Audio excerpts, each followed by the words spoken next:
तो चलिए, रास्ते में हम लोग जा रहे थे, फिर से एक बार भारी भीड़ हमें दिखाई पड़ी है और इनसे पूछना चाहेंगे कि क्या और कहाँ जा रहे हैं। वैसे तो हमें पता ही है कि आजमगढ़ यूनिवर्सिटी और एयरपोर्ट के उद्घाटन समारोह में ये लोग जा रहे हैं।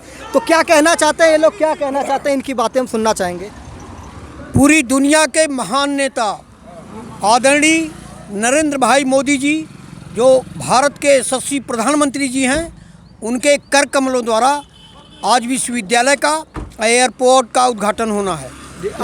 आपका शुभ नाम क्या है? मनोज कुमार राय, मैं मंडल प्रभारी हूँ जी, लालगंज का जी, और भारतीय जनता पार्टी का सक्रिय सदस्य हूँ जी। और आदरणीय प्रधानमंत्री मोदी जी द्वारा जो कार्य किए गए हैं देश के उत्थान के लिए, विकास के लिए, वो घर घर जन जन में व्याप्त है। सब लोग भगवान के रूप में मोदी जी को मानते हैं। इस नाते घर घर से जनता निकली है और उनके कार्यक्रम में शरीक होने जा रही है। तो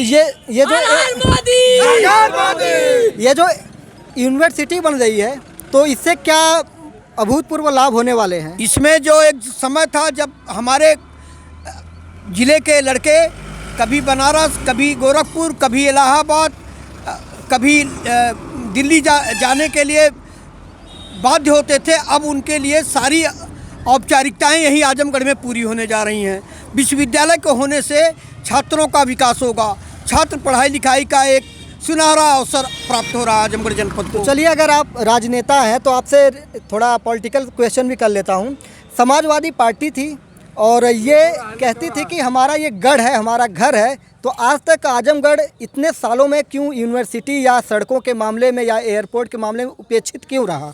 ये समाजवादी पार्टी और बहुजन समाज पार्टी के लोग और कांग्रेस के लोग आजमगढ़ का दुरुपयोग किए। जातिवाद के नाम पर, संप्रदायवाद के नाम पर लोग जनता को बांटकर, गुमराह करके सीटें बराबर जीतने का काम किए और इनके साथ अन्याय हुआ। यहाँ सड़कें नहीं थी, यातायात के साधन नहीं थे, यूनिवर्सिटी नहीं थी, कोई सुविधा नहीं थी। जब बीजेपी की सरकार आई है तो यहाँ सुविधाएं बढ़ी हैं, लोगों का झुकाव बढ़ा है। अब आजमगढ़ सपा का गढ़ नहीं होगा, भाजपा का गढ़ होगा। चलिए, नीलम सोनकर जी पिछला चुनाव हार चुकी थी, तो अब की क्या लग रहा है? 3,51,000 समर्थन के बावजूद 3,51,000 भारतीय जनता पार्टी को नीलम सोनकर को वोट मिला था। पहली बार से ज़्यादा था। पिछली बार से 3,25,000 से 3,51,000 मिला था और अब की बार वो 4.5 लाख से ऊपर जा रहे हैं। भारी बहुमत से चुनाव जीतने जा रहे हैं।